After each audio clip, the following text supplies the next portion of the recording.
Thank you very much, Mr. President. Ladies and gentlemen, good evening. Assalamu alaikum. Lovely to see you all here tonight. We are having a very entertaining night, are we not, with some very interesting things being said from the other side of the house tonight. Let me begin by saying, as a Muslim, as a representative of Islam, I would consider myself an ambassador for Islam, a believer in Islam, a follower of Islam and its Prophet. So in that capacity, let me begin by apologizing to Anne-Marie for the Bali bombings. I apologize for the role of my religion and me and my people, for the killing of Theo van Gogh, for 7/7. Yes, that was all of us. That was Islam, that was Muslims, that was the Quran. I mean, astonishing claims to make in the very first speech tonight, on a day like today, where the Conservative Prime Minister of the United Kingdom is having to come out and point out that these kind of views are anathema. And I believe you're trying to stand for the Labour Party to become an MP in Brighton. If you do, and you make these comments, I'm guessing you'll have the whip withdrawn from you, but then again, UKIP's on the rise, they'll take you, the BNP, they might have something to say about your views. This is what Mehdi Hassan always does. By the way, just on a factual point, since we heard a lot about the second speaker, about how backward we Muslims all are, on a factual point, you said that Islam was born in Saudi Arabia. Islam was born in 610 AD. Saudi Arabia was born in 1932 AD. So you were only 1,322 years off. Not bad? Not bad start there.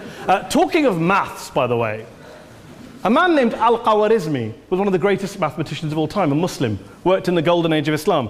He's the guy who came up with not just algebra, but algorithms. Without algorithms, you wouldn't have laptops. Without laptops, Daniel Johnson tonight wouldn't have been able to print out his speech in which he came to berate us Muslims for holding back the advance and intellectual achievements of the West, which all happened without any contribution from anyone else other than the Judeo-Christian people of Europe. In fact, Daniel David Levering, the author of the Pulitzer Prize-winning historian and author of The Golden Crucible, points out that there would be no Renaissance, there would be no Reformation in Europe without the role played by Ibn Sina and Ibn Rushd and some of the great Muslim theologians, philosophers, scientists in bringing Greek texts to Europe.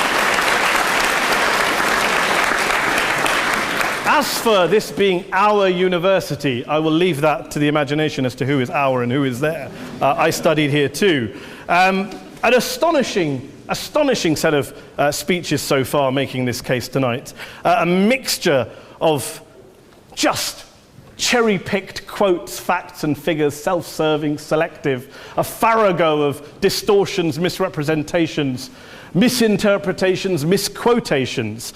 Daniel talked about my article in the New Statesman, which got me a lot of flack, where I talked about the anti-Semitism that is prevalent in some parts of the Muslim community, which indeed it is. Of course, I didn't say in that piece that it was caused by the religion of Islam. In fact, modern anti-Semitism in the Middle East was imported from, finish the sentence, Christian, Judeo-Christian Europe, where I believe some certainly bad things happened to the Jewish people. In fact, Tom Friedman, Jewish-American columnist in the New York Times, told me in this very chamber last week that he believed, had Muslims been running Europe in the 1940s, 6 million extra Jews would still be alive today. So I'm not going to take lessons in anti-Semitism from someone who's here to defend the Judeo-Christian values of a continent that murdered 6 million Jews. Moving swiftly on. Yes. Absolutely. Well, I'm about to make that point. No, I'm about to make that point. You're right. I agree with you. I agree with you 110%. That is my point. I don't think Europe is evil or bad. I'm a very proud European. I don't want to judge Europe on that basis, but if we're going to play this gutter game where we pull out the Bali bombing and we pull out examples of anti-Semitism in the Islamic community, then of course I'm going to come back and say, well, hold on. I mean, look, let's be very clear. Daniel here was a last-minute replacement for Douglas Murray, who had to pull out. And Douglas and I have a well-documented differences, but to be fair to Douglas, as to be fair to Anne-Marie and to Peter, atheists. Atheists see all religions as evil, violent, threatening. What the problem I have with Daniel's speech is that Daniel comes here to run this robust defense of Christianity, forgetting that his fellow Christians, people who said they were acting in the name of Jesus, gave us the Crusades, the Spanish Inquisition, the anti-Jewish pogroms, European colonialism in Africa and Asia, the Lord's Resistance Army in Uganda, not to mention countless arson and bomb attacks on abortion clinics in the United States of America to this very day. I would like a little bit of humility from Daniel first before he begins lecturing other communities and other faiths on violence, terror, and intolerance. But, no thank you. Some water. But I would say this, to address the gentleman's very valid point here, I'm not going to play that game. I don't actually believe that Christianity is a religion of violence and hate because of what the LRA does in Uganda or what Crusaders did to Jews and Muslims in Jerusalem when they took back the city in the 12th or 13th or whatever century it was.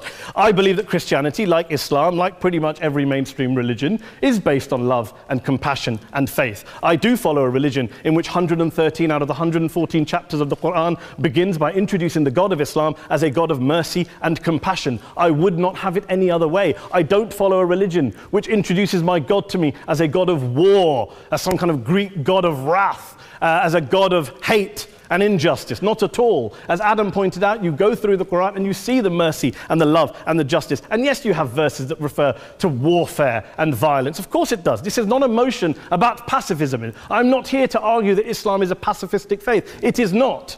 Islam allows military action, violence in certain limited contexts. And yes, a minority of Muslims do take it out of that context. But is it religious? We talked about Woolwich. Daniel and Anne-Marie have suggested that it's definitely religion that's behind all of this. Well, actually, what I find so amusing tonight is we're having a debate about Islam. And the opposition tonight have come forward. We have a graduate in law, a graduate in modern history, a graduate in chemistry. And, you know, I admire all of their intellects and their abilities, but we don't have anyone who's actually an expert on Islam, a scholar of Islam, a historian of Islam, a speaker of Arabic, even a terrorism expert or a security expert or a pollster, let alone to talk about what Muslims believe or think. Instead, we have people coming here, putting forward these views, putting forward these sweeping opinions. Listen to Professor Robert Pape of the University of Chicago, one of America's leading terrorism experts, who, unlike our esteemed opposition tonight, studied every single case of suicide terrorism between 1980 and 2005, 315 cases in total. And he concluded, and I quote, "There is little connection between suicide terrorism and Islamic fundamentalism or any of the world's religions. Rather, what nearly all suicide terrorist attacks have in common is a specific secular and strategic goal to compel modern democracies to withdraw military forces from territory that the terrorists consider to be their homeland."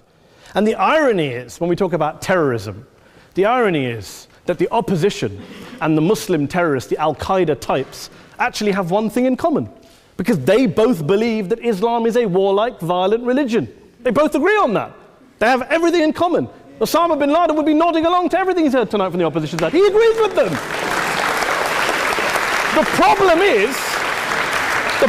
is that mainstream Muslims don't. The majority of Muslims around the world don't.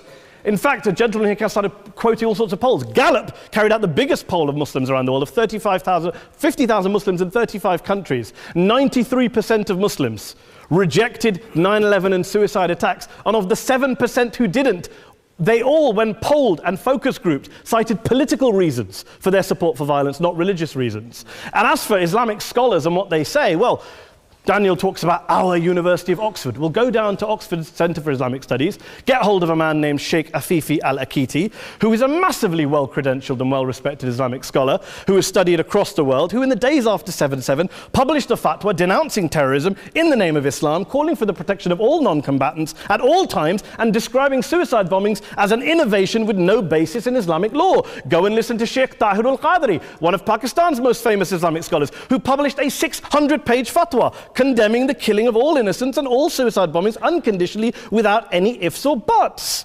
There's nothing new here. This is mainstream Islam, mainstream scholarship, which has said this for years. You don't go out and kill people willy-nilly in the high street or anywhere else, on a bus or a mall, based on verses of the Quran that you cherry-pick without any context, any understanding, any interpretation, or any commentary. Point of information. Please.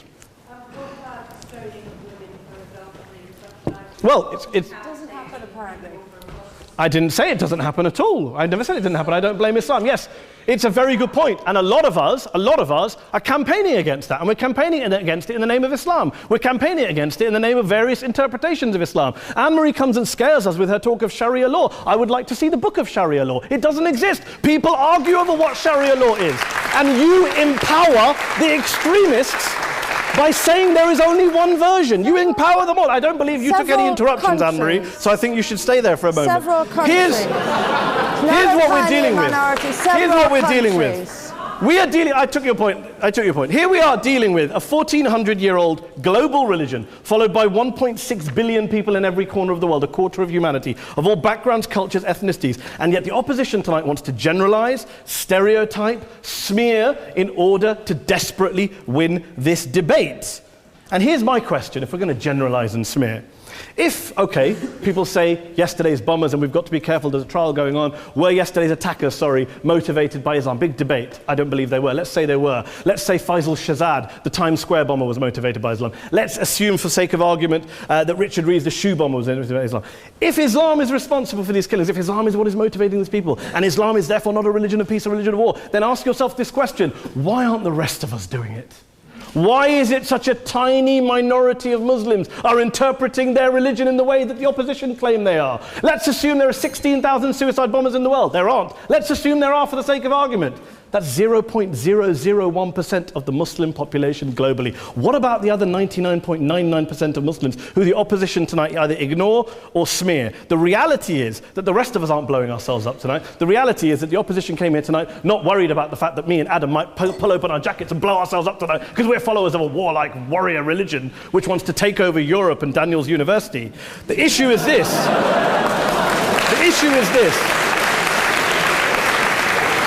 Unless the opposition can tell us tonight, and Peter Atkins is here, one of our great atheist intellectuals, can tell us tonight, can answer this question tonight: why don't the vast majority of Muslims around the world behave as violently and aggressively as a tiny minority of politically motivated extremists? Then they might as well give up and stop pretending they have anything relevant to say about Islam or Muslims as a whole. Ladies and gentlemen, let me just say this to you. Think about what the opposite of this motion is.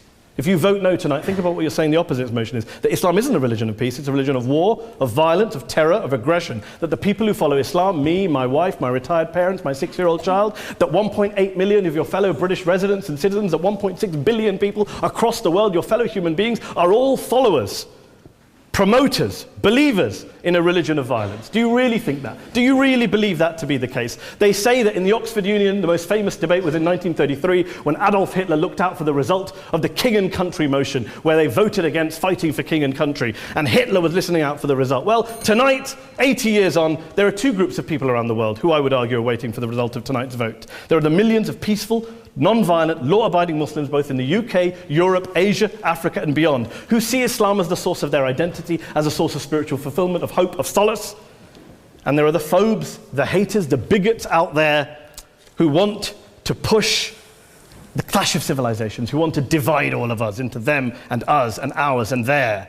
Ladies and gentlemen, I urge you all not to fuel the arguments of the phobes and bigots. Don't legitimize their divisions. Don't legitimize their hate. Trust those Muslims who you know, who you've met, who you hear, who don't believe in violence, who do want you to hear the peaceful message of the Quran as they believe it to be taught to the majority of Muslims, the Islam of peace and compassion and mercy, the Islam of the Quran, not of Al-Qaeda. Ladies and gentlemen, I beg to propose this motion to the House. I urge you to vote yes tonight. Thank you very much for your time.